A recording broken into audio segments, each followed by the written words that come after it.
Hello, and welcome to Giza, Egypt. Over the next few minutes, we will visit the main monuments of the Giza Necropolis and see many of the ancient world's famed architectural structures. Each monument we will visit exemplifies ancient Egypt's highly advanced design and construction skills, which leave people in awe to this day. Now we will visit the Pyramid of Khufu, also known as the Great Pyramid of Giza. Khufu's pyramid was built as a tomb for the Egyptian pharaoh Khufu. Taking approximately 20 years to build and standing at 146.5 meters, it was the tallest man-made structure in the world, and it remained that way for 3,800 years. Today, what you see is only the underlying core structure. When it was originally built, it was covered in casing stones that gave the Great Pyramid a smooth surface. These casing stones are no longer there, being used by Arabs to build mosques after an earthquake in the 14th century loosened many of them. The Great Pyramid is the only known pyramid in Egypt to have ascending and descending passages. The reason behind this is unknown. Khufu's pyramid is a very unique pyramid that stands out among the numerous pyramids in ancient Egypt. Now let's move on to the Pyramid of Khafre, also known as the Pyramid of Khafre. This structure is the second largest of the ancient Giza pyramids and houses the tomb of the 4th dynasty pharaoh Khafre. Built around 2558 to 2532 BC, the pyramid stands 136.5 meters tall and has a base length of 215.5 meters. Of the pyramids located on the Giza Necropolis, Khafre can be easily recognized because of the remaining casing stones located at the top of the structure. These pieces of limestone once covered the entirety of the pyramid, but the casing stones from the lower portion have since been plundered. One interesting note about Khafre is that it is architecturally flawed.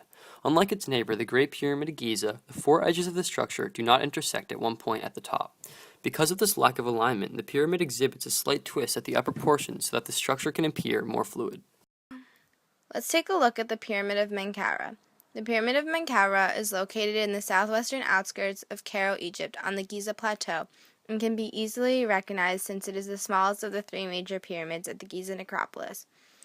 It lies a few hundred meters southwest of its larger neighbors, the Pyramid of Khafre and the Great Pyramid of Khufu.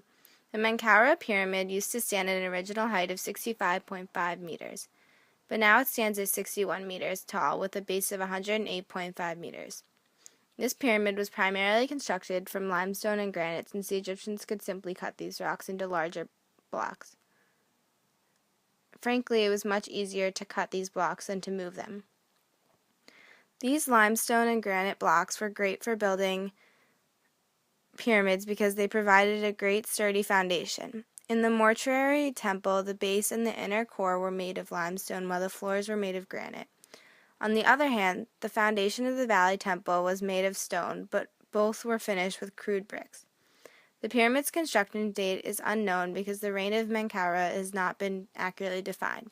It has been said that it was probably completed in the 26th century BC. Now, let's make our way to the tomb of Queen Kenko. Kenko was the daughter of Menkaure, a very influential pharaoh at the time. The Kenko tomb represents the connection between the 4th and 5th dynasty. In this picture, Menkaure is shown wearing a uraeus, a false beard which symbolizes kingship.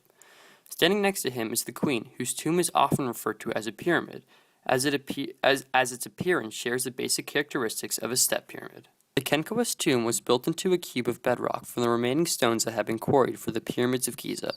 A passage was then made into these stones and a superstructure was built on its top. As a result, the outer wall is cased, making the structure appear as a two-step pyramid. The tomb area continued to be developed and enlarged into the 6th dynasty.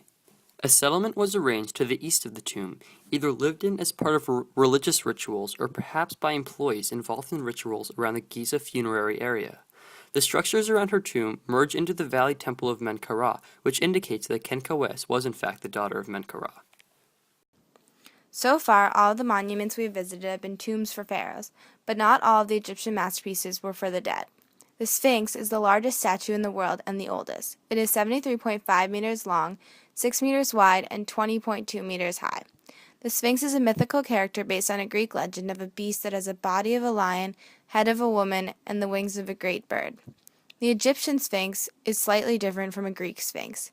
Instead, it has a head of a man and no wings. Despite lack of hard evidence of who built the Sphinx, it is strongly believed that it was the pharaoh Khafre. This theory is based off the location of the Sphinx, which is near the second pyramid, which is traditionally associated with Khafre. After the Giza necropolis was abandoned, the Sphinx was buried up to its shoulders in sand. The first attempt at an excavation was by Thutmose V, who dug out the front paws. The next attempt at an excavation is thought to have been made by Ramses II the Great. The entire Sphinx was finally excavated by Emile Barrés between 1925 and 1936. The unproven story behind the missing nose suggests that the Sphinx was worshipped and given offerings by Egyptian peasants in hope of increasing their harvest.